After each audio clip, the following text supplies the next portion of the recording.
What is going on in Ukraine? Today I want to talk to you about the troubled Donbass region in eastern Ukraine.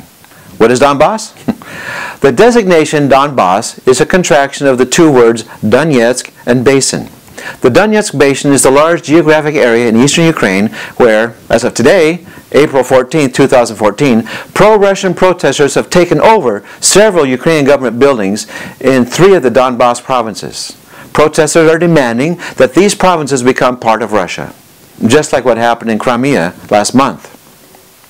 Why is Donbass so important? First, coal mining has flourished for over 200 years in this area and is still going strong. Secondly, steel mills produce metal for export, mostly to Russia. There's a lot of industry in the area.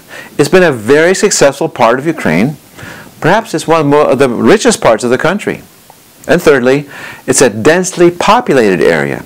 The central province of Donetsk alone contains 10% of Ukraine's population. So this conflict, it's not merely about Russian speakers versus Ukrainian speakers. It's a strategic area, economically and politically. And if these provinces secede from Ukraine and join the Russian Federation, it will significantly diminish the size and strength of an independent nation. What is Donbass's spiritual significance? To me, the spiritual and eternal implications of this conflict are more significant than the political.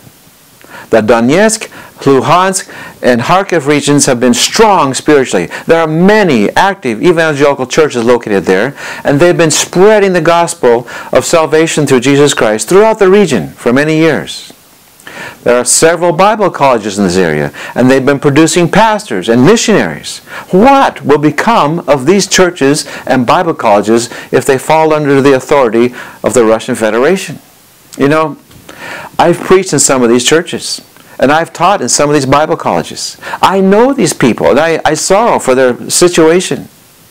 Many of my students are from this region, including Artur, one of my graduates who is currently serving as a missionary in China. How sad it would be for him to come back after 3 years of serving the Lord in China, only to discover that his home is now in Russia, and that his mother is no longer a Ukrainian citizen. How difficult it would be even for him to go home with his outdated Ukrainian passport. What can you do? I want you to think spiritually when you see something in the news about Ukraine. This conflict is about a lot more than politics and economics. It's a spiritual battle as well.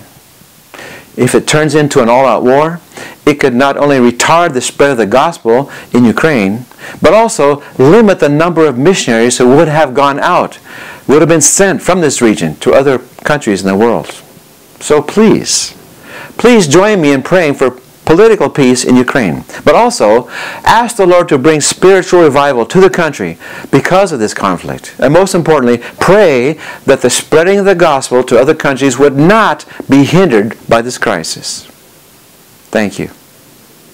That's all for now.